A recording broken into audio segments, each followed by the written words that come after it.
కలువ గుర్తిపోతల పథకంలో అంతర్భాగమైనటువంటి ఈ రిజర్వాయర్ 25 టీమ్స్ ఎందుకు కట్టలేదు? అదొకటి.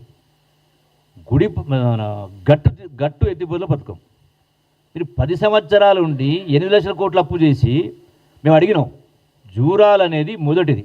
జూరాలపైనే జూరాల, భీమా, నెట్టెంపాడు, కోయిల్ సాగరు ఇవన్నీ ఉన్నాయి. సో నీరు సరిపోవట్లేదు, ఒక పంట కూడా సరిపోవట్లేదు. రిజర్వాయర్ కట్టండి అంటే గొప్ప హెలికాప్టర్లు వేసుకొని పోయేసి ఆడ మాట్లాడు కొబ్బరికాయ కొట్టే కార్యక్రమం చేసి 10 సంవత్సరాలైనా ఇప్పటిదాకా ఒక తట్ట మట్టి తీయలే, మొదలు పెట్టలే ఈనాటికి కూడా. ఎందుకు? నిధులు లేకనా? నీళ్లుండే. మీకు చిత్తశుద్ధి లేక పాలమూరు ప్రాజెక్టు పైన పాలమూరుకి వెళ్ళి ఎంపీగా గెలిచి ఇలా బునాది అక్కడి నుంచే కదా తెలంగాణ రాష్ట్ర సాధనలో భాగంగా చేయలే. ఆర్డీఎస్ గురించి మాట్లాడుతారు కేసీఆర్, కరెక్టే. ఆర్డీఎస్ ద్వారా ఎప్పుడు ఈనాడు కాదు, మన స్వాతంత్రం కంటే ముందు నుంచి ఆర్డీఎస్ సంబంధించి 90,000 ఎకరాలు రావాలి, సుమారుగా నీళ్ళు రావాలి. మీరు మరి తుమ్మిళ్ళ లిఫ్ట్ అని పెట్టి అది కేవలం 10,000 ఎకరాలు రావట్లేదు. దానిలో కూడా రిజర్వాయర్ కట్టాలా? ఈనాటి కూడా రిజర్వాయర్ కట్టలే. తుమ్మిళ్ళ లిఫ్ట్కి సంబంధించి కూడా ఈనాటి కూడా రిజర్వాయర్లు కట్టలేదు. ఎందుకు కట్టలేని ప్రశ్నిస్తా ఉన్నా. ఇంత ప్రేమ వల్కపోతున్నాడు కేసీఆర్ పాలమూరు పైన. కేళ్ళ రిజర్వాయర్లు కట్టలే, కలువకుర్తి అంతర్భాగంలో 29 ప్యాకేజీ పూర్తి కాలే, ఈ ల్యాండ్ అక్విజిషన్ కాలే, రిజర్వాయర్స్ కట్టలే.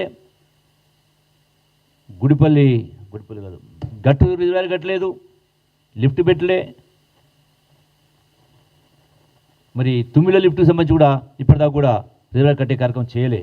అందుకని ఒకటే చెప్తా ఉన్నాం, ఇవన్నీ కూడా ఈ ప్రభుత్వం దద్దమ్మ ప్రభుత్వం, ఈ ప్రభుత్వం కాదు.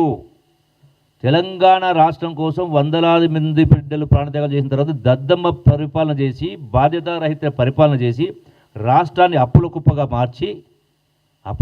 మార్చి ఇలా అయినా కూడా ఈ ప్రభుత్వం, రేవంత్ రెడ్డి గారి సర్కారు, ఇందిరమ్మ ప్రభుత్వం, కాంగ్రెస్ ప్రభుత్వం సమర్థత ఉన్న ప్రభుత్వం కాబట్టి ఇన్ని అప్పులు చేసినా నెలకు 6,000 కోట్ల వడ్డీ, సంవత్సరానికి 75,000 కోట్ల వడ్డీ కడతా ఉన్నా కూడా చెప్పిన మాట నిలబెట్టుకుంటూ ప్రతి కార్యక్రమం కూడా చేసేటువంటి ప్రయత్నం చేస్తూ ఉంది. ప్రభుత్వం నడుస్తూ ఉంది. ఇంకా కేవలం 2 సంవత్సరాలు అయ్యింది, ఇంకా చేసే చాలా ఉంది. చాలా యూరియా గురించి మాట్లాడతాడు. అంటే అసలు యూరియా షార్టేజ్ అనేది ఎవరి కారణం? 100% కేంద్ర ప్రభుత్వం అధీనంలో ఉంది, కేంద్ర ప్రభుత్వం బాధ్యత. ఒకప్పుడు షుగర్ కోటా ఉంటుండే, గోధుమ కొనాలంటే రేషన్ కార్డు కోటా ఉంటుండే, టెలిఫోన్ కార్డు కోటా ఉంటుండే.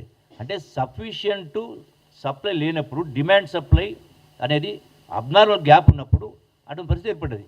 ఇప్పుడు కూడా కేంద్ర ప్రభుత్వం దుర్మార్గంగా కక్షతోట తెలంగాణ రైతాంగాన్ని ఇబ్బంది పెట్టే కార్యక్రమంలో భాగంగా చాలా యూరియా ఇవ్వనప్పుడు వచ్చిన యూరియాను సక్రమంగా పంపిణీ చేయాలా, రైతులు ఇబ్బంది పడవద్దు, క్యూలో నిలబడాల పరిస్థితి రావద్దని ప్రాపర్ ఈక్వల్ డిస్ట్రిబ్యూట్ చేయాలనే పద్ధతిలో దాన్ని ఆన్లైన్ చేస్తే, అంటే సాంకేతిక పరిజ్ఞానం చేస్తే తప్పవుతుందా?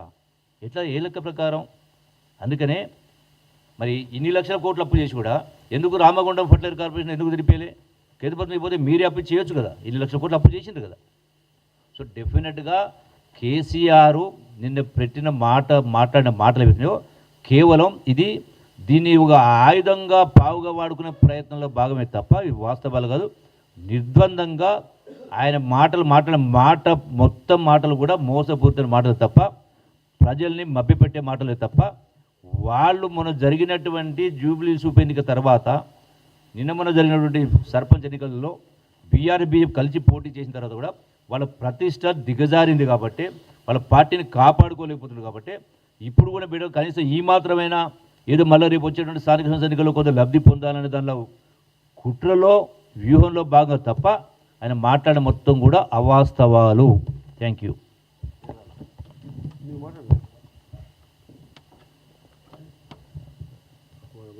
నేను నీ తాత అనుకో నేను ప్రిపేర్ అయినా